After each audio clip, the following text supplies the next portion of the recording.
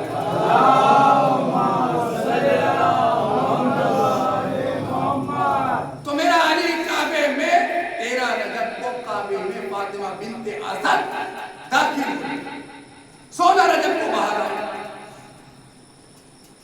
جب باہر آئی تو لوگوں نے سوال کیا 3 دن تک کھانا پینا رہنا سہنا کیسے ہوا؟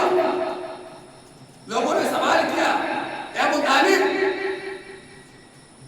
تم کعبے میں متولی ہو تو تم نے اس لیے فاطمہ بنت اسد کو چابی دے دی کہ تالا کھول دو اور جاؤ اندر چلی جاؤ. تو فاطمہ بنت اسد نے کہا سنو ابو طالب کے انگلی اٹھانے والوں بے کردار ماں کی بے اولادوں سنو اگر میں دروازے کے اندر جاؤں تو ابو طالب نے چابی دی اور اگر دیوار میں خود در بن جائے تو پھر بتاؤ کس نے دروازہ بنایا؟ تو سب نے کہا اللہ نے بنایا. بھئی اللہ کیوں دروازہ بنا رہا ہے؟ علی کو چاہے کسی کے گھر میں پیدا کر دیتا سب کسی کے گھر میں پیدا کر دیتا لیکن جب گھر میں پیدا کیا لیکن کعبے میں پیدا کرنے کا مقصد کچھ اور تھا. کیونکہ علی کی شادی زہرا سے ہونی تھی اور جب زہرا سے شادی ہونی تھی کیونکہ کائنات کا سب سے بڑا گھر روح زمین پر نبی کا گھر تھا. جب اتنے بڑے گھر کی کوئی بیٹی ہو تو اب بیٹا بھی کوئی اتنے بڑے گھر کا ہو. ڈاکٹر طاہر القادری کہتے ہیں کہ میں پریشان ہو گیا کہ علی کی ولادت ہی کیوں کعبے میں ہوئی؟ اگر ہونی ہوتی تو نبی کی ہوتی, آدم کی ہوتی, عیسیٰ کی ہوتی, موسیٰ کی ہوتی, لوط کی ہوتی اور دوسروں کی ہو جاتی. علی کی ہوئی تو میں تاریخ پڑھتا گیا سمجھ نہیں آیا. بستر پہ کروٹیں بدلتا گیا بالکل سمجھ نہیں آیا. پر میں کہوں گا علی کو ان آنکھوں سے نہیں پہچان سکتے, ان آنکھوں سے نہیں دیکھ سکتے جب تک کہ دل کی آنکھیں نہ کھل جائے. جب ڈاکٹر طاہر القادری کی دل کی آنکھیں کھلی تو پھر ڈاکٹر طاہر القادری نے کہا کہ مجھے پتا جب لگا جب علی کی شادی زہرا سے ہوئی معلوم یہ ہوا کہ جب بڑے گھر کی بیٹی ہو تو پھر بڑے گھر کا بیٹا ہے. صلوات پڑھ دے محمد محمد. جب اتنے بڑے گھر کی بیٹی ہو تو پھر بڑے گھر کا بیٹا. اب ہم اذان دینے لگے تو کوئی کہا ہوگا اس میں بھی آئی ہر جگہ اذان والی. تو پھر میں نے تھوڑی کوشش کی 4 مہینے میں باندھا علی کے دشمن اور باندھ کر اتنی دور بھیجا کہ آج تک سوال کا جواب نہیں پایا. کیا کہ علی کو کون جانے گا کہاں یہ فیصلہ ہوگا. سنیں جناب سرکار صاحب سنیں اور آپ بھی سنیں یاد کر لینا فیصلہ واسطہ کہ علی کو کون جانے گا کہاں یہ فیصلہ ہوگا. خدا جانے علی کیا ہے علی کو ہی پتا ہوگا. کہ علی کو کون جانے گا کہاں یہ فیصلہ ہوگا. خدا جانے علی کیا ہے علی کو ہی پتا ہوگا. تو اذانوں میں علی آیا, اذانوں میں علی آیا تو کہتے ہو کہ باطل ہے. بتا کعبے میں علی آیا تو کعبے کا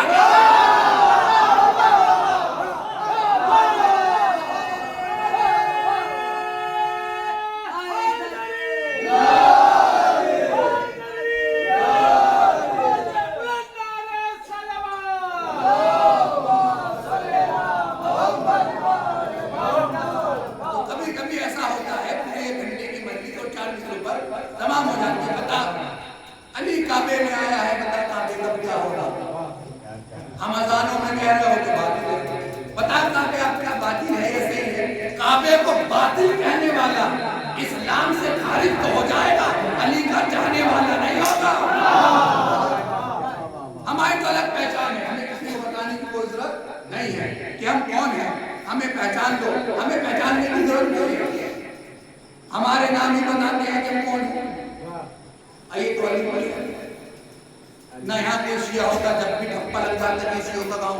کیونکہ نام علی کا شیعوں سے مناسب لفظ کیا کہہ رہا ہے؟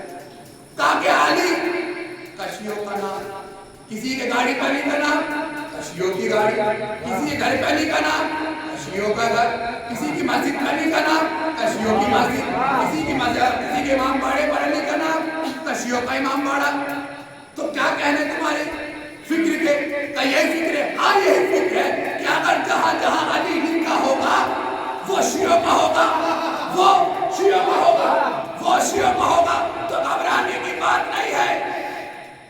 چلے اہل سنت والجماعت کی کتاب پڑھتے ہیں کہ تفسیر در منصور میں مفتی اپنی کتاب میں لکھتے ہیں کہ جنت کے 8 دروازوں پر لکھا ہے لا الہ الا اللہ محمد رسول اللہ علی ولی اللہ، علی ولی اللہ۔ تو وہ لکھ کر تو ہٹ گیا، ہم نے یہ حدیث کو لے لی، ہمیں پتا تھا آنے والا زمانہ اتنا بڑا منافقوں کا ہوگا کہ ہم پر ایب کریں گے، ہم پر الزام لگائیں گے کہ یہ شیعوں کا ہے، یہ شیعوں کا ہے، یہ شیعوں کا ہے، یہ شیعوں کا ہے۔ ہمیں گھبرانے کی بات نہیں ہے، جنت کے 8 دروازوں پر علی کا نام لکھا ہے۔ اب یہ بتا جنت تیرے باپ کی ہے؟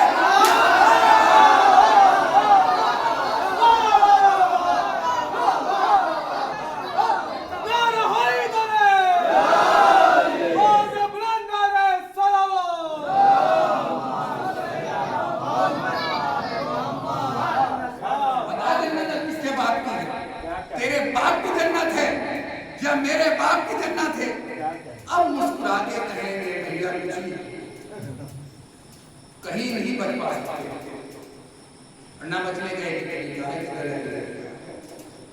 اور نہ جانے کے لیے چلے جاؤ، اور دنیا کی عزت کی گزارو اور آخرت کی عزت کی گزارو۔ ایک صلوات پڑھیں محمد وآلہ محمد۔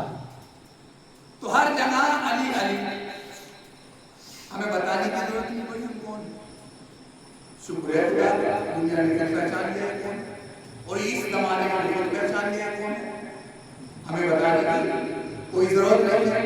ہم مجھے اپنے بڑے بھائی محمد حسینی کا وہ جملہ یاد آیا، جملہ کسی کا پر اچھا ہو تو غور کر لینا چاہیے، پڑھ لینا چاہیے، کیونکہ ہمارا تو سنیے ہے، بات اچھی ہو تو لے لو، بیکار ہو تو لے لو۔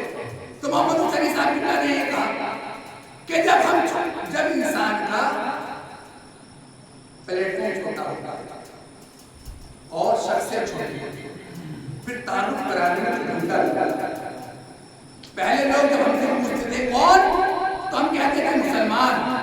کہ کون سے مسلمان؟ کہ شیعہ مسلمان۔ کہ شیعہ کون ہوتے ہیں؟ کہ جو تازیہ اٹھائے، جو علم اٹھائے، جو ماتم کرے، جو محفل کرے، جو زنجیروں کا ماتم کرے، جو سبیلے لگائے۔ جب اتنی گھنٹوں کے بعد اس کے دماغ میں بیٹھا تھا کہ یہ ہوتے ہیں شیعہ، تو علامہ آگے کہتے ہیں اب بتانے کی ضرورت نہیں ہے کہ اب یہ ہے، ہم وہ ہے، ہم یہ ہے۔ اگر اب کوئی پوچھے تو تم کون ہو، تو تم آہستہ سے نہ کہنا بلکہ زور سے آگے بڑھ کر یہ کہنا ہم تو وہ ہے کہ جس نے 40 دن میں امریکہ کا 40واں بنا۔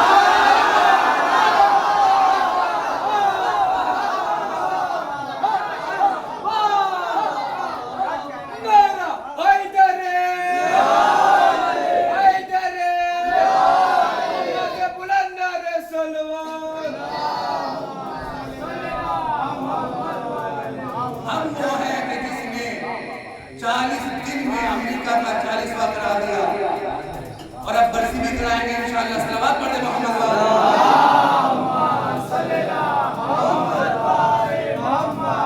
آج کی مجلس جناب علی اکبر علیہ السلام کی مناسبت سے آپ نے آج تک جناب علی اکبر کی شہادت نہیں سنی، 5 منٹ اور مجھے دے دی تھی، اور فضائل کا زندہ اور مجلس تمام۔ صلوات پڑھ دیں محمد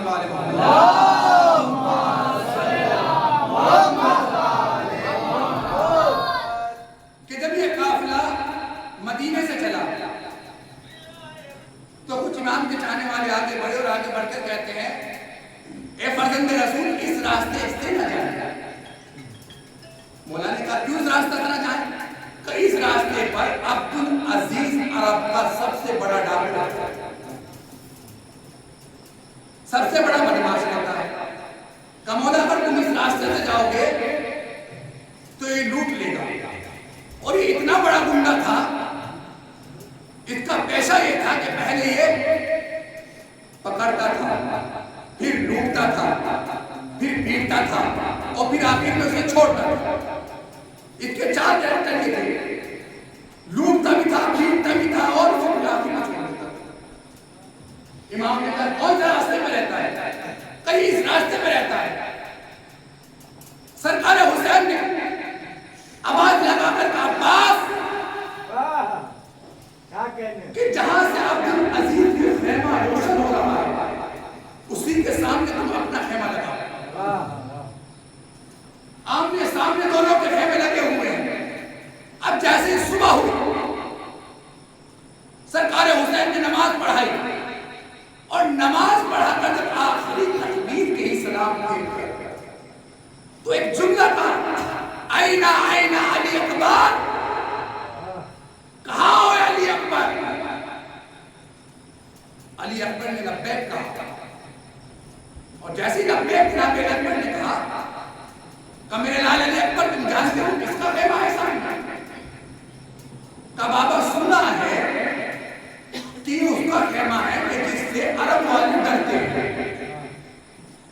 جناب علی اکبر کے جملے نے بتایا کہ عرب والے اور ہیں اور ابو طالب کی اولاد اور ہے. کہ میں نے سنا ہے بابا یہ بہت بڑا ڈاکو ہے اور سب اس سے ڈرتے ہیں. کہ بے شک صحیح سنا ہے میرے لال, جاؤ اس سے مل کر. اب جناب علی اکبر خیمے میں گئے, نور تو پہلے, جب خیمے میں گئے تو نور تھے, اور جب خیمے سے باہر نکلے تو نور علی نور ہو گئے.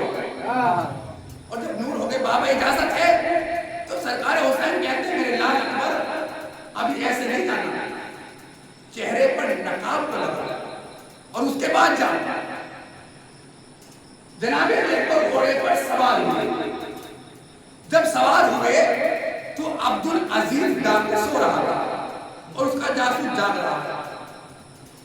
اوندے منہ عبدالعزیز سو رہا تھا. جاسوس نے دیکھا کہ سامنے سے ایک ہستی چلی آ رہی ہے, اور جلدی سے دوڑ کر گیا, اور جاسوس عبدالعزیز سے کہتے ہیں عبدالعزیز آج تک تو یہ تھا کہ لوگوں کو ہم پکڑ کے لا رہے تھے, یہ آج کون چلا رہا ہے؟ تو عبدالعزیز سے اس نے کہا کہ مجھے لگتا ہے کہ کوئی شریف آ رہا ہے جسے پتا نہیں ہے کہ ہم چور ہیں, ہم ڈاکو ہیں, ہم بدماش ہیں. ٹھیک ہے, عبدالعزیز نے کہا جاؤ تم اسے گھیرو اور میں آتا ہوں. عبدالعزیز نے استاد ڈاکو کا استاد ہے, انہیں اپنی شاگرد کو بلایا. کیا کہہ رہا ہے؟ شریف آ رہا ہے. پاس بلایا, عبدالعزیز نے سار پر تماچا لگایا اور لگا کر کہتا ہے کہ شریف آ رہا ہے. یہ کیوں نہیں کہتا کہ شریف زیادہ آ رہا ہے؟ جناب علی اکبر بیچ میں 500 سپاہیوں نے علی اکبر کو گھیرا اور 500 بھالے تھے. جناب علی اکبر بیچ میں تھے. عبدالعزیز کہہ رہا ہے کہ اسے گھیرو. جناب علی اکبر بیچ میں, نہ پیچھے ہٹتے ہیں, نہ آگے بڑھتے ہیں, نہ دائیں نہ بائیں, بیچ میں اڑے کھڑے ہوئے ہیں. اور 500 سپاہی اتنے قریب آ گئے بھالوں کو لے کر کہ ہر ایک سپاہی کا بازو ایک دوسرے پہ موہنی مار کر سب کہہ رہے تھے آج تک تو یہ تھا کہ جسے ہم پکڑتے تھے کبھی وہ دائیں دیکھتا تھا, کبھی وہ بائیں دیکھتا تھا, کبھی وہ پیچھے دیکھتا تھا, کبھی وہ آگے دیکھتا تھا, کبھی بھاگنا چاہتا تھا, کبھی رکنا نہیں چاہتا تھا. تو جیسے جناب علی اکبر نے یہ صدا کو سنا کہ بائیں دیکھتا تھا, دائیں دیکھتا تھا, آگے دیکھتا تھا, پیچھے دیکھتا تھا, جناب علی اکبر نے کہا میں کیا کہہ رہا ہے, کیا آگے دیکھے گا, بائیں دیکھے گا, کہ دائیں اور بائیں وہ دیکھے گا جو فرار ہوگا. میں تو حیدر کرار. تو جناب علی اکبر دیکھا پیر سپاہی کوئی سب الگ الگ. عبدالعزیز نے آ کے جناب علی اکبر کے پیروں میں سر رکھا, اور پیروں میں جب سر رکھا تو جناب علی اکبر کہتے ہیں کہ کیا بات ہے, میں نے سنا ہے بہت بڑا ڈاکو ہے, بہت بڑا بدماش ہے, اور میرے سامنے سب کام کر رہا ہے.